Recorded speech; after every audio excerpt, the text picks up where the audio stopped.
तर फ्रेंड्स, मागच्या व्हिडिओमध्ये तुम्ही पाहिलं होतं की भीम जयंतीनिमित्त मी साफसफाई चालू केलेली आहे आणि या व्हिडिओमध्ये मी तुम्हाला दाखवणार आहे की फायनली साफसफाई आली आहे आणि घर किती मस्त आणि सुंदर दिसत आहे ते.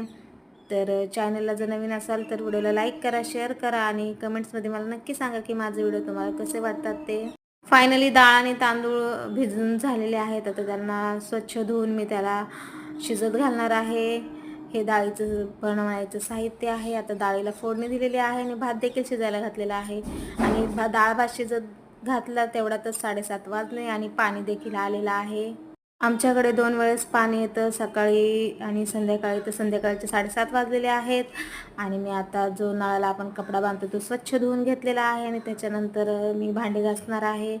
तुम्ही पाहू शकताय की खूप सारे भांडे आहेत, तर ते मी फटाफट मला 9च्या आतमध्ये घासून घ्यायचे आहेत कारण 9 वाजता पाणी जाणार आहे. इकडं मशीनमध्ये आता मला कपडे देखील लावायचे आहेत आणि मी आता नवीन काथे घेणार आहे आणि मस्त स्वच्छ भांडे घासून घेणार आहे.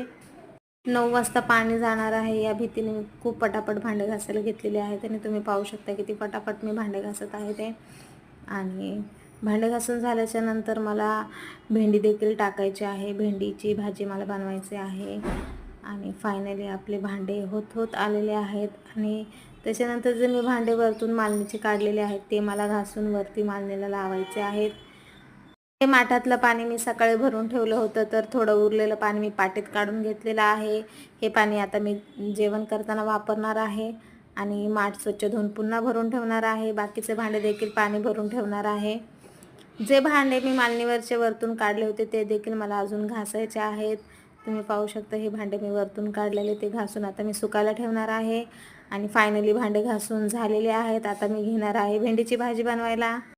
भेंडीची भाजी टाकून झाली की मी घर पुसून घेणार आहे. घर पुसून झाल्याच्या नंतर स्वच्छ आंघोळ करून जेवायला बसणार आहे कारण मला खूप भूक लागलेली आहे.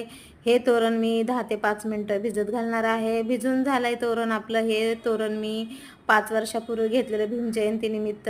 तर त्याला आता मस्त स्वच्छ धुते आणि बाहेर लावते. नेहमी लावलेलं असतं, दर महिन्याला मी धुते, पण आज खास भीम जयंतीसाठी त्याला धुणार आहे मी.